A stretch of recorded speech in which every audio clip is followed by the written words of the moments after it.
Où? À Bethléem. Lui, il est né où? Et quand il est né, on l'a mis où? Dans la maison où se trouvent les agneaux. On l'a mis où? Dans une crèche. La crèche, c'est pas là où hein? Les moutons, non? Il est né là-bas. Et cette maison-là, on l'appelle? On l'appelle la maison du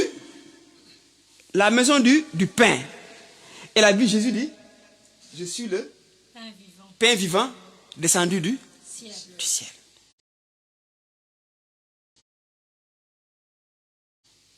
Donc, dans la maison du pain, le pain véritable est venu. C'est pourquoi tout à l'heure, on va le faire durant la Sainte Seine. Il dit, ceci est mon corps livré pour. Donc, les agneaux de Bethléem devaient destiner à être sacrifiés.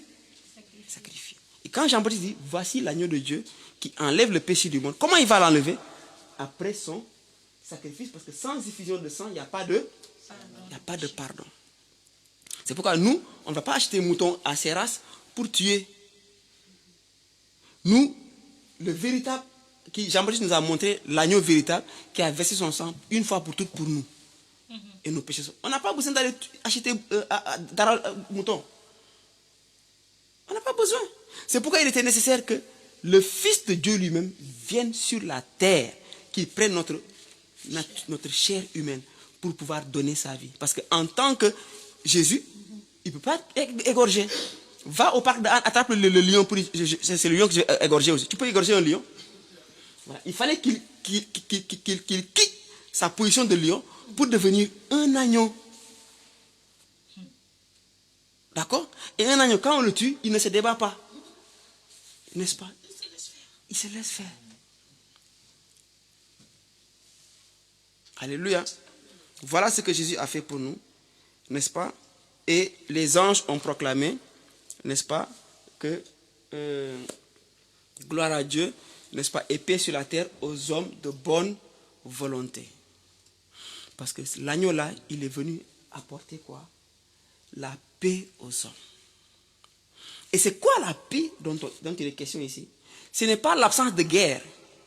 Ce n'est pas la paix où je m'entends bien avec mon entourage. La paix que Jésus est venu apporter, c'est la paix entre Dieu et les hommes. Parce que nous étions ennemis de Dieu. Entre Dieu et les hommes, normalement, c'est la guerre. Ennemis. Nous sommes rebelles. C'est quoi la guerre de l'homme contre Dieu? Chaque fois quand je vais pécher, je fais des choses. Je suis en guerre contre Dieu. Mais Jésus est venu faire la paix, nous réconcilier avec Dieu. Et lui-même, le jugement que Dieu devait faire tomber sur tous les hommes, lui, il l'a porté. À notre place. Et si nous croyons dans son sang, nous avons la paix avec Dieu. Donc il a fait la paix par son sang. Nous avons la paix avec lui. C'est pourquoi la Bible dit, il est le prince de paix. Le prince de paix. Celui qui veut avoir la paix avec Dieu doit recevoir la paix que Jésus donne. Je vous donne ma paix et je vous laisse ma paix. N'est-ce pas? Je ne la donne pas comme le monde.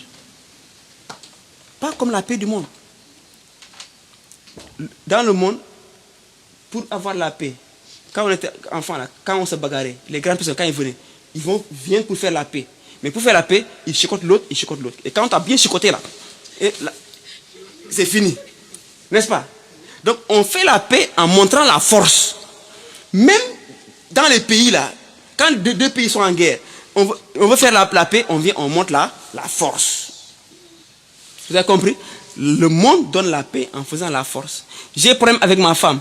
L'oncle va venir, puisqu'on le respecte, il vient, il nous impose, il faut que vous soyez en paix, on est en paix. Mais on fait en paix semblant. Mais dans le cœur là, il n'y a pas la paix. Mais Jésus, il donne la vraie paix.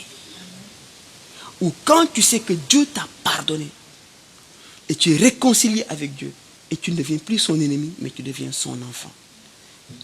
voici mon fils bien-aimé en qui j'ai mis tout mon amour. Et dès que tu deviens l'enfant de Dieu, Dieu met en toi tout son amour. Et tout son amour, c'est Jésus en toi. Amen. Amen. À jamais tu seras. Jamais tu seras L'agneau sur le trône. l'agneau sur le trône. Je fléchis le genou.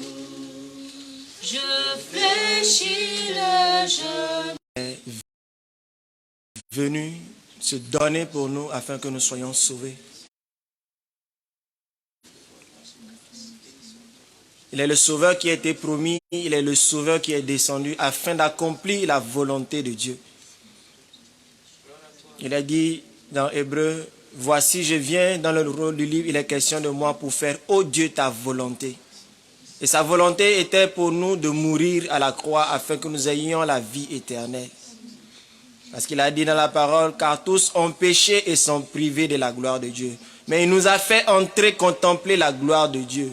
Et là, il nous appelle aujourd'hui ses enfants.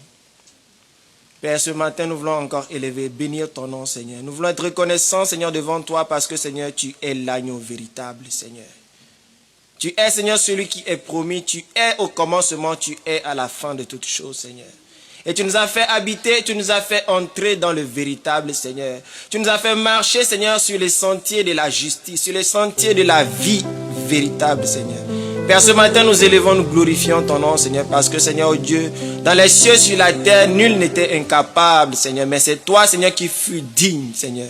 Voici pourquoi tu as reçu le nom qui est au-dessus de tous les noms, afin qu'en ton nom, tout genou fléchisse et que toute langue confesse ton nom à la gloire de Dieu.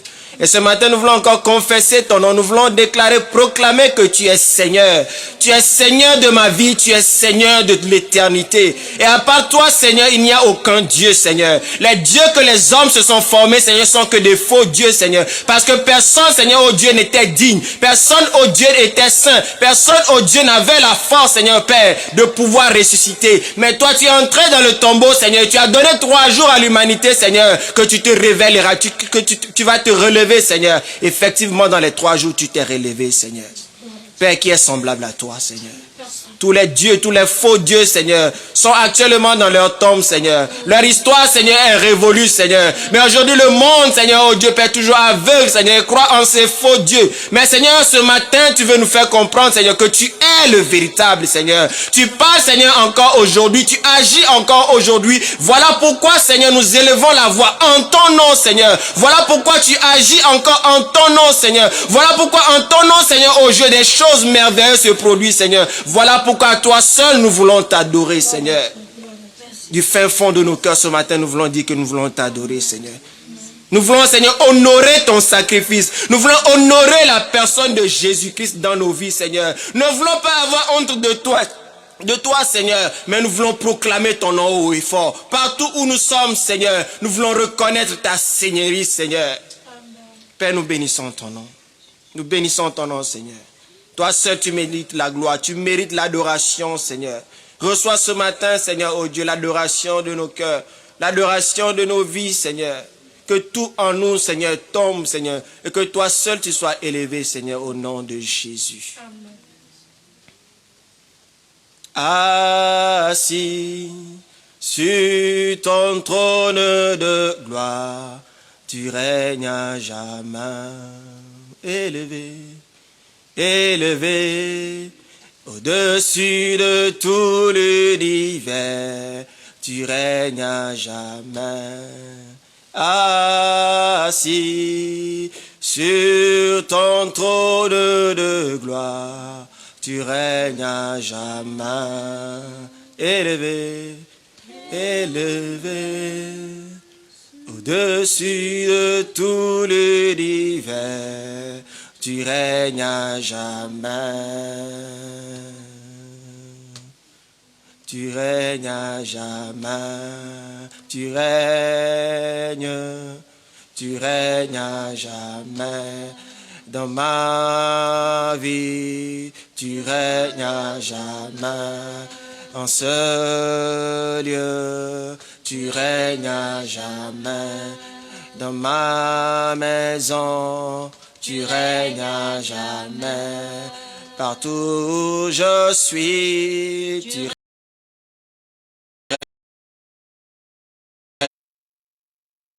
règnes à jamais. Tu règnes, tu règnes, tu règnes à jamais. Tu règnes, tu règnes, tu règnes à jamais. Tu règnes, tu règnes, tu règnes à jamais. Dans les problèmes, tu règnes à jamais. Dans les soucis, tu règnes à jamais. Dans la maladie, tu règnes à jamais. Dans la tristesse, tu règnes à jamais. Dans la joie, tu règnes à jamais. Dans ce monde, tu règnes à jamais.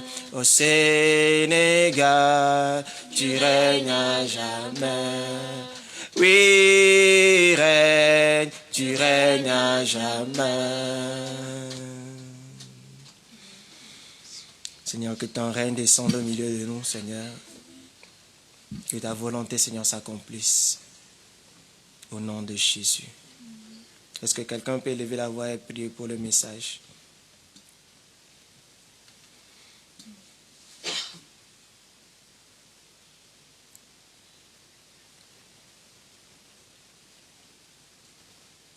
Seigneur, nous voulons te dire merci encore ce matin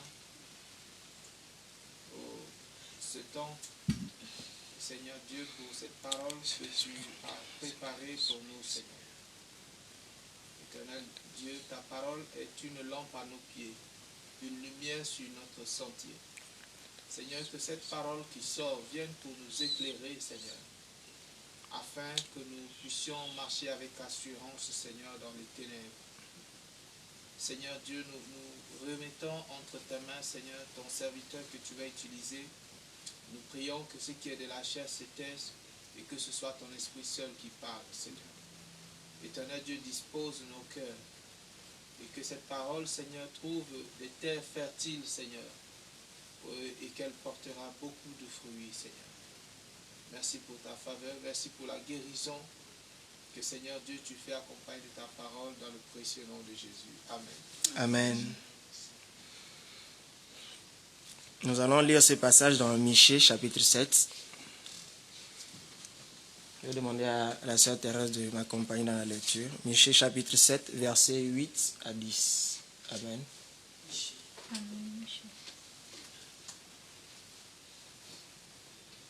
Michée 7. Verset 7 à 10. Michée 7 à 10. 7 à 10. 7 à 10. Le micro est bon? Pour moi, je regarderai vers l'Éternel. Je mettrai mon espoir dans le Dieu de mon salut. Mon Dieu m'exaucera. Ne te réjouis pas à mon sujet, mon ennemi. Car si je suis tombé, je me relèverai. Si je suis assise dans les ténèbres, l'Éternel sera ma lumière. Je supporterai la colère de l'Éternel, puisque j'ai péché contre lui, jusqu'à ce qu'il défende ma cause et me fasse droit. Il me conduira à la lumière, il me contemplera et je contemplerai sa justice. Mon ennemi le verra et sera couverte de honte. Elle qui me disait, où est l'Éternel, ton Dieu? Mes yeux se réjouiront à sa vue. Alors elle sera foulée aux pieds comme une boue des rues. Amen. Amen. Le thème du message, ou bien de l'exhortation, je dirais plutôt, de ce matin, sera « Cherchons la face de Dieu ». Alléluia. Et ici, ce passage nous parle du prophète Michée. Alléluia. Et Michée ici nous parle de quelqu'un qui reconnaît son péché. Il reconnaît son péché et qui assume ce qu'il vit, à savoir la honte et l'humiliation. Mais dans cela, il décide de rechercher la face et la voix de Dieu jusqu'à retrouver sa présence. Alléluia. Cherchons la face de Dieu. Pour moi, je regarderai vers l'Éternel. Alléluia. Je mettrai mon espérance dans le Dieu de mon salut. Mon Dieu m'exaucera. Ne te réjouis pas à mon sujet, mon ennemi, car je suis tombé, je me relèverai. Si je suis assise dans les ténèbres, l'Éternel est ma lumière. Je supporterai la colère de l'Éternel, puisque j'ai péché contre lui, jusqu'à ce qu'il défende ma cause et me fasse droit. Il me conduira à la lumière et je contemplerai sa justice. Mon ennemi le verra et sera couvert de honte. Elle qui me disait, où est l'Éternel ton Dieu? Mes yeux se réjouiront à sa vue. Alors elle sera foulée aux pieds comme la boue des rues.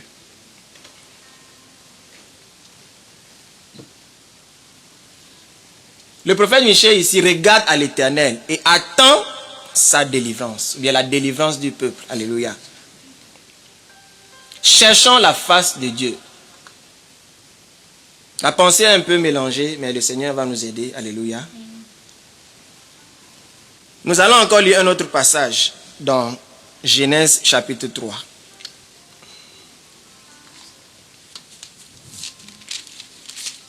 C'est un passage que nous connaissons tous. Genèse chapitre 3, verset 10.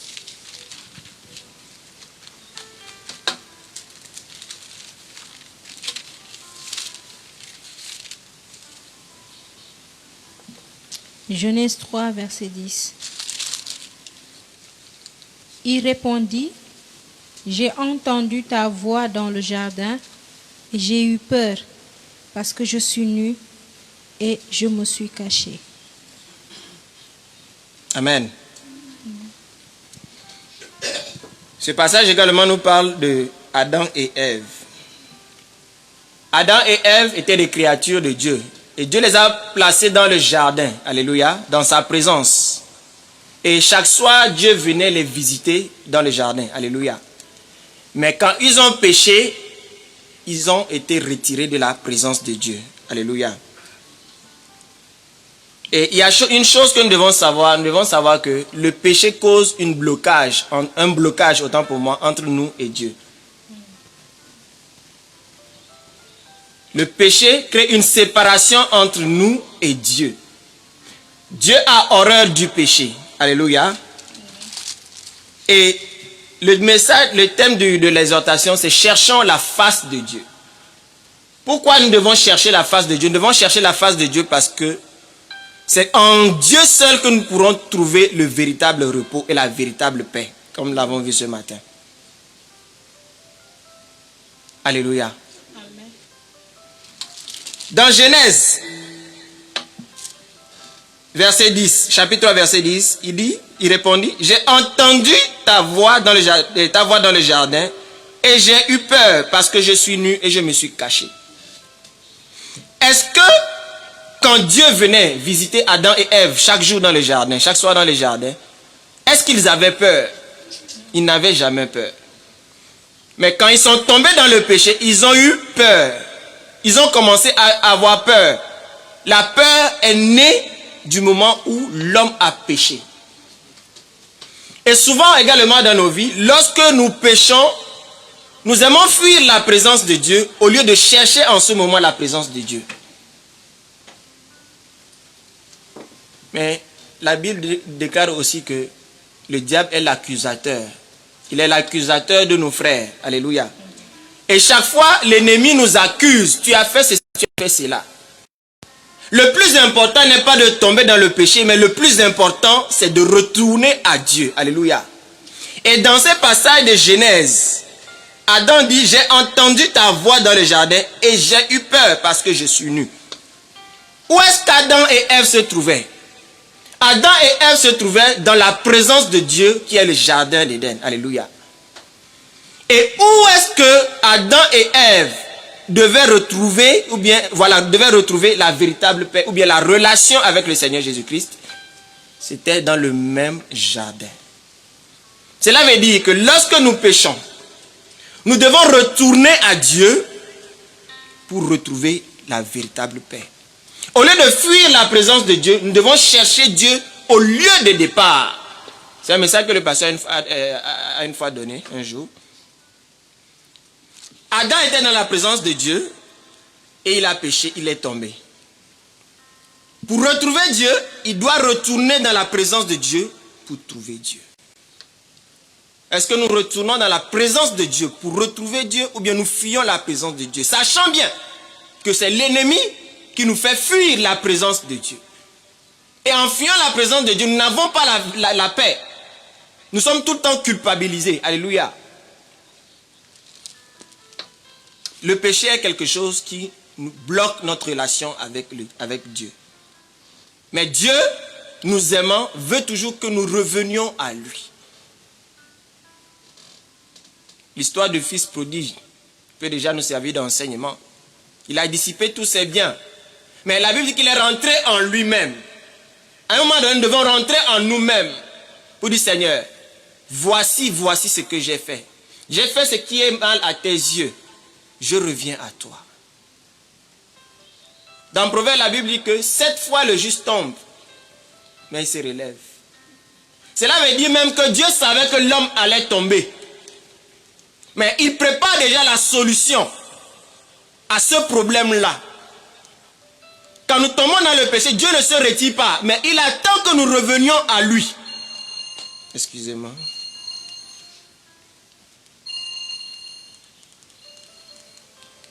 Il attend que nous revenions à lui afin d'obtenir le pardon. Et il est mort pour nos péchés. À plus forte raison, lorsque nous revenions à lui, il nous pardonnera pour nos péchés. Alléluia. J'ai entendu ta voix et j'ai eu peur parce que je suis nu et je me suis caché.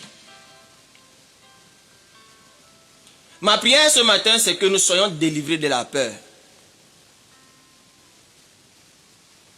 Parce que avoir peur t'empêche même d'avancer avec le Seigneur Jésus. Ça bloque ta relation avec Dieu. Tu ne peux même plus prier. Regardons lorsque nous tombons parfois dans le péché. On n'a plus envie de communier. On n'a plus envie de prier. On n'a plus envie de méditer même la parole de Dieu. Tout ça parce que l'ennemi ne veut pas que nous retournions à Dieu. Est-ce à notre avantage ou bien est-ce un avantage pour le diable? C'est à l'avantage du diable. Alléluia. Mais Dieu veut que nous revenions toujours à lui afin qu'il nous pardonne.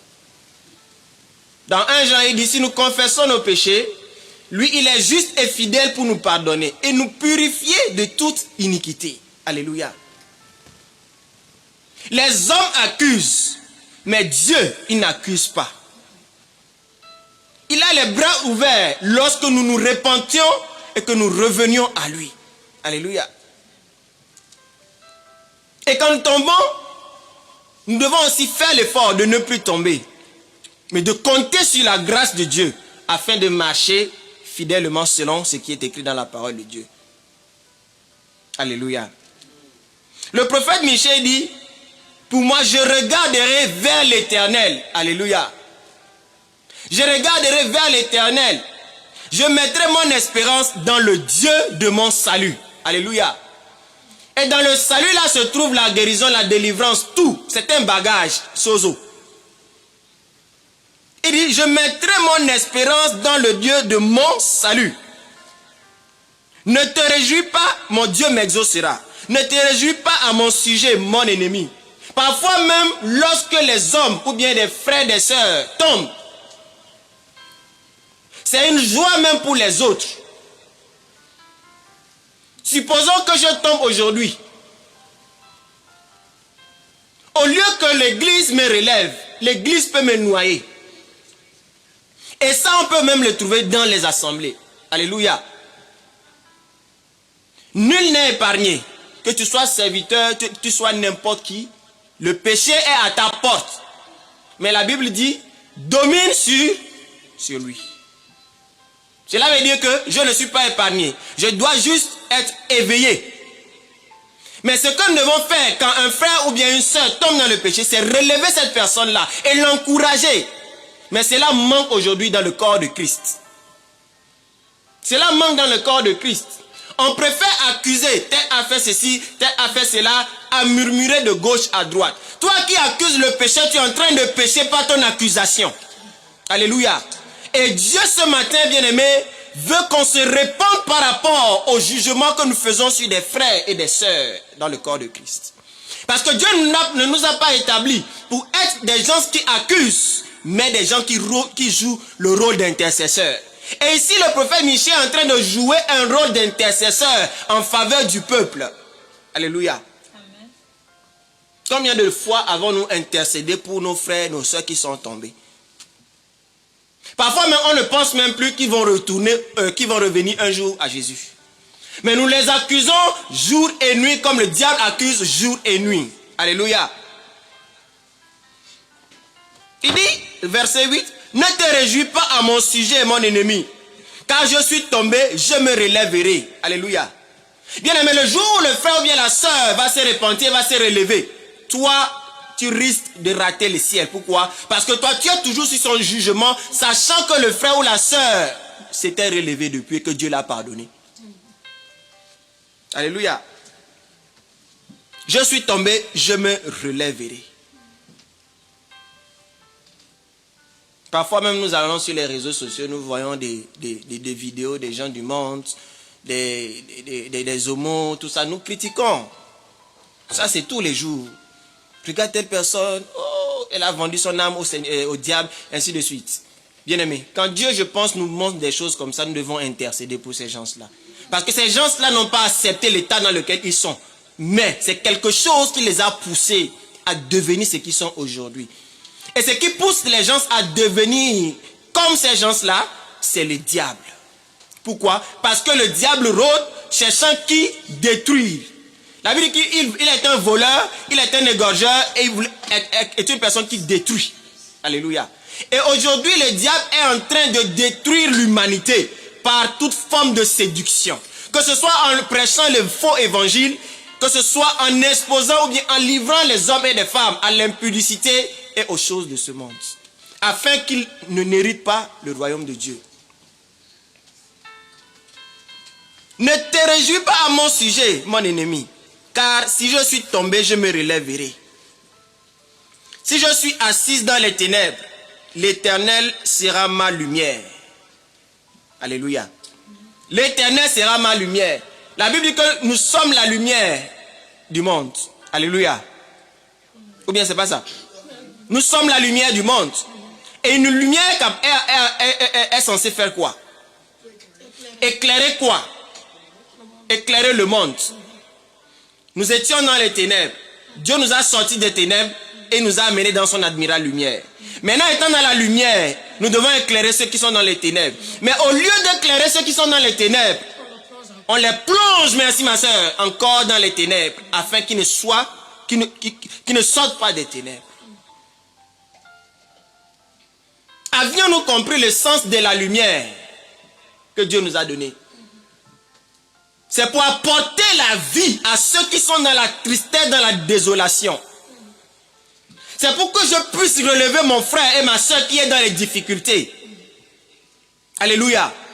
Que je puisse porter ces personnes-là dans la prière jusqu'à ce que ces personnes-là se relèvent. C'est ça le but de l'intercession. L'intercession n'est pas une prière, mais l'intercession est au-delà de la prière.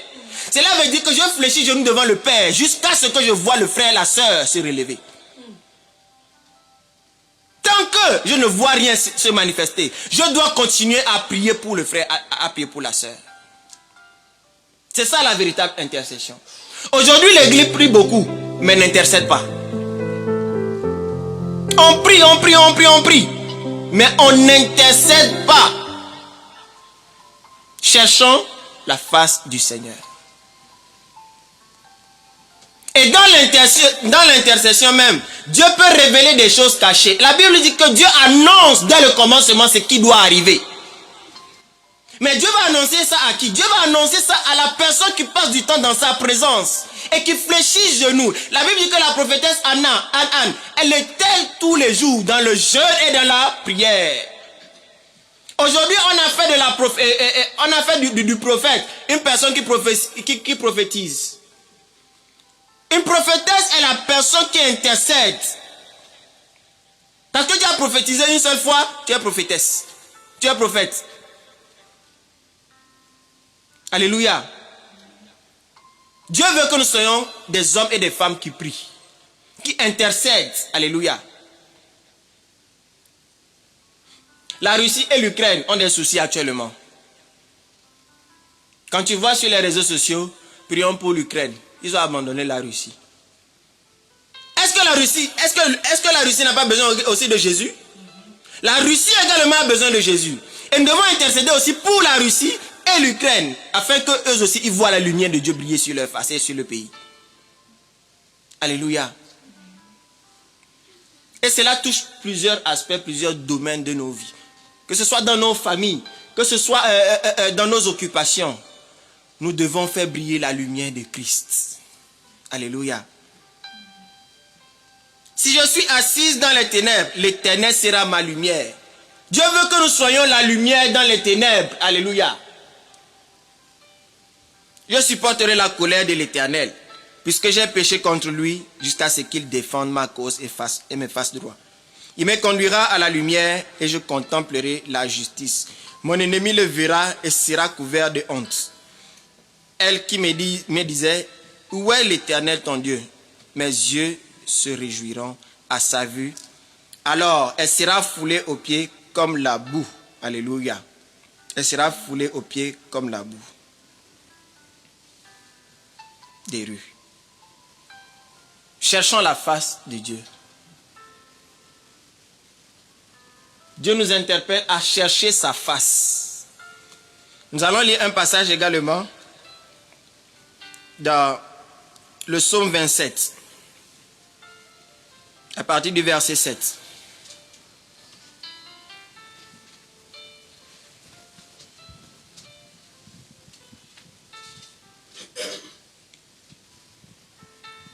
Psaume 27, verset 7. Éternel, écoute ma voix, je t'invoque. À 12 même. Aie pitié de moi et exauce-moi. Mon cœur dit de ta part, cherchez ma face. Je cherche ta face, ô Éternel. Ne me cache point ta face, ne repousse pas avec colère ton serviteur. Tu es mon secours, ne me laisse pas, ne m'abandonne pas, Dieu de mon salut. Car mon père et ma mère m'abandonnent, mais l'Éternel me recueillera. Éternel, enseigne-moi ta voie, conduis-moi dans le sentier de la droiture, à cause de mes ennemis. Ne me livre pas au bon plaisir de mes adversaires, car ils s'élèvent contre moi de faux témoins et des gens qui ne respirent que la violence. Amen. Verset 7 dit quoi? Éternel, écoute ma voix, je t'invoque. L'Éternel écoute la voix de celui qui l'invoque. Aie pitié de moi et exauce-moi. Mon cœur dit de ta part, cherchez ma face. Cherchons la face de l'Éternel. Alléluia. Cherchez ma face. Je cherche ta face, ô Éternel. Est-ce que nous pouvons dire tous ensemble? Je cherche ta face, ô Éternel. Je cherche ta face, ô Éternel. Le verset 9 dit quoi? Les Bibles ouvertes. Ne me cache point. Est-ce que Dieu nous cache sa face?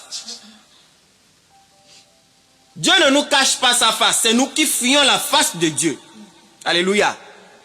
Dieu, il a toujours les bras ouverts, mais il ne nous cache pas sa face. C'est l'ennemi qui veut nous faire croire que Dieu nous cache sa face. Moi, je suis de ceux qui croient que Dieu ne nous cache point sa face. La Bible dit que Dieu se laisse trouver par et celui qui le cherche d'un cœur sincère. Donc, si je suis tombé aujourd'hui, je veux me relever. Si je cherche Dieu sincèrement, il va se laisser trouver par moi. À moins que je ne veux pas sortir de mon péché. Alléluia. Ne me cache point ta face, ne repousse pas avec colère ton serviteur. Tu es mon secours. Le secours se trouve en Jésus. Alléluia. Ne me laisse pas, ne m'abandonne pas. Dieu de mon salut encore. Car mon père et ma mère m'abandonnent. Mais l'Éternel me recueillera. Même si les hommes t'abandonnent, Dieu lui n'abandonne pas. Ayons cette foi et cette assurance. Souvent nous nous plaignons, oh, les choses ne marchent pas, ainsi de suite, ainsi de suite. Et nous oublions Dieu, en commençant par moi. Mais que Dieu nous fasse grâce, à toujours avoir foi en lui, à toujours retourner à lui. Alléluia.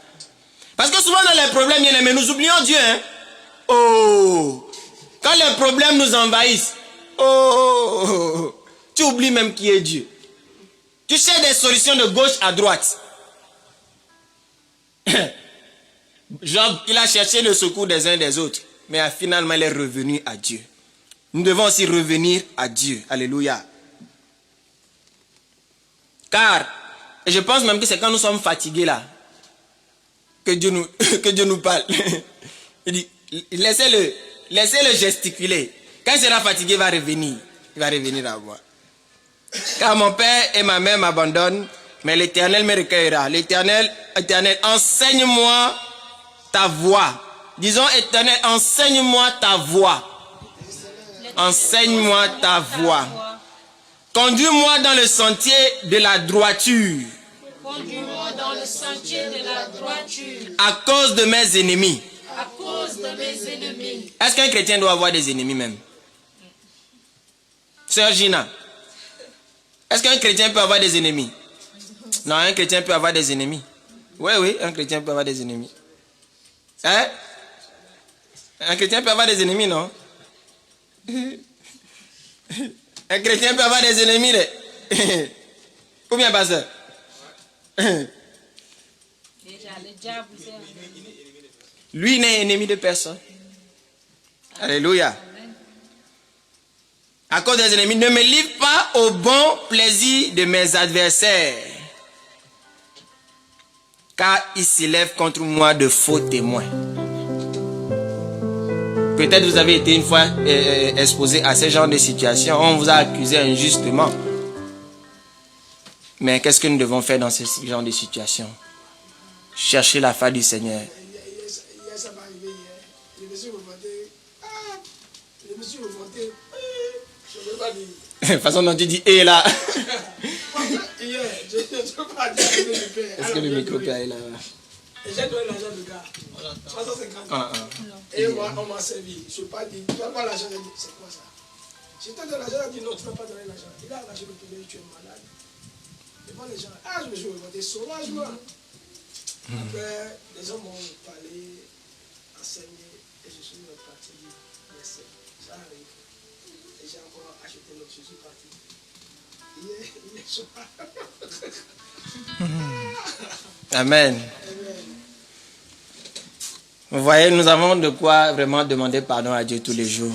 Parce que nous agissons mal. Moi aussi, ça m'est arrivé au marché. J'ai acheté du zinzin au marché. Il y avait les témoignages, vous ne sortez pas les témoignages. On dit qui va témoigner, vous ne témoignez jamais. J'ai payé 1000 francs et le gars m'a dit que je n'ai pas payé les 1000 francs. Et moi, sincèrement, j'ai sorti 1000 francs. J'avais 4000, je lui ai donné 1000 francs. Il a juré que je ne lui ai pas donné 1000 francs. Je lui ai dit non, c'est pas grave. Je ne veux pas discuter avec toi à cause de 1000 francs. Non. Hier, mon esprit dit, c'est l'ennemi, hein, parce que le temps, c'est ça. Hein. Le temps, même hier, il y a une dame qui m'a parlé. Il a dit, le gars a donné au chauffeur 200. En sortant, le chauffeur a dit, il n'a pas donné l'argent. C'est ça.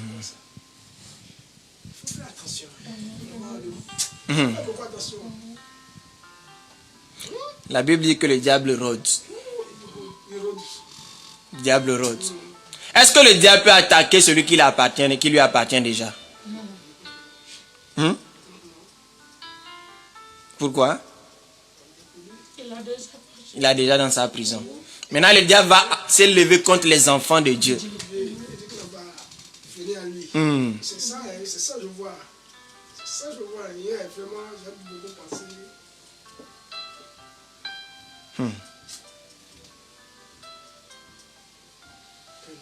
Vous savez, dans l'histoire de Job, pourquoi le diable a attaqué ses biens? Pour tenter sa foi. Pour tenter sa foi. C'est ça, pour tenter sa foi. Parce que lorsque le Satan, avec Dieu se parle, il a dit, c'est mon fils bien-aimé, il ne faut pas toucher. Il est, comment on appelle, intègre à lui. Le Seigneur a dit, je vais aller tenter. Pour voir qu'il est intègre. Il a tué tes enfants, fait ses biens. Mais il n'a pas renié Dieu. Il est toujours avec la foi ferme. Oh. Et sa femme l'a dit, laissez ton Dieu là et allez chercher Dieu ailleurs. Vraiment, c'est la foi. Ce passage nous fait comprendre également que le diable ne lâche pas facilement. Il a tenté même Jésus lorsqu'il sortait de son jeûne. Mais il a persévéré sur la base de la parole. Alléluia. Essayer de voir si je vais laisser Dieu ou pas. Toujours il me fait du mal. Mais je reste toujours en Dieu. Amen. En fait, en réalité, le diable, il n'a que faire de nos biens. Mais si c'est que tu es attaché à ton bien, il va toucher ce problème-là. Si c'est que tu es impulsif, il va toucher, il va faire que Dieu va te mettre à l'épreuve par ces situations afin que tu apprennes plus. Si Dieu sait que je suis en colère, il va me mettre dans des situations où je vais être en colère. Parce qu'il dit je t'aime, travaille ma vie. Il va me mettre dans cette situation-là pour m'éprouver. Jusqu'à ce que je n'apprenne. Le diable voulait la foi de Job. Et aussi le diable veut aussi toucher à notre foi. Par ces petites choses-là qui semblent insignifiantes. Pour voir est-ce que nous nous attachons vraiment à Dieu. Alléluia. Donc, repentons-nous pour toutes les fois où nous avons été impulsifs au lieu de manifester l'amour. Ce n'est pas seulement être impulsif. Chacun connaît son défaut. Chacun sait en face de quoi il réagit. Son moi s'exprime. Et c'est ça que nous allons confier au Seigneur encore ce matin. Car il s'élève contre moi des faux témoins. Des faux témoins. Jésus-Christ pouvait dire, pardonne leur Père, car ils ne savent pas ce qu'ils font. Tel doit être le cri de nos cœurs pour ces gens-là qui ne connaissent pas le Seigneur et qui nous font du mal. Seigneur, pardonne-leur. Pardonne-leur car ils ne savent pas ce qu'ils font. Pardonne-lui car il ne sait pas ce qu'il est en train de me faire. Pardonne-lui pour ce qu'elle ne sait pas ce qu'elle est en train de me faire. Pardonne-lui. Pardonne-la. Qu'elle soit visitée par ton amour. Qu'elle soit gagnée à toi. Alléluia. Et des gens qui ne respirent que la violence. Que la violence. Oh, si je n'étais pas sûr de voir la bonté de l'Éternel sur la terre des vivants. Espère en l'Éternel. Espère en l'Éternel. Disons, j'espère en l'Éternel. Je me fortifie. Et mon cœur s'affermit. Je me fortifie. Et que mon cœur s'affermisse. J'ordonne à mon cœur de s'affermir. J'espère en l'Éternel. Ce n'est pas un enseignement, c'est une exhortation.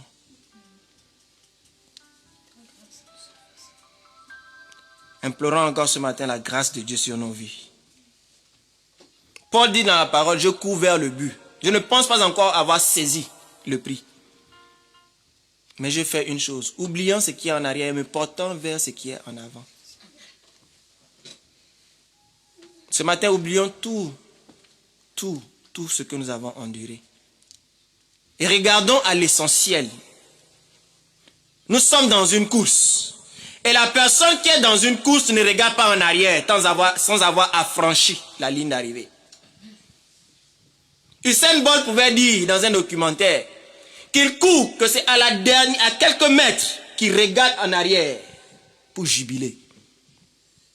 Mais dans la course, il regardait seulement la ligne de but, la ligne d'arrivée. Et nous aussi, en tant qu'enfants de Dieu, nous ne devons regarder qu'à Jésus seul. En toutes choses, nous devons regarder à l'Éternel, comme le prophète Michée l'a dit. Pour moi, je regarderai vers l'Éternel, je verrai mon espérance dans le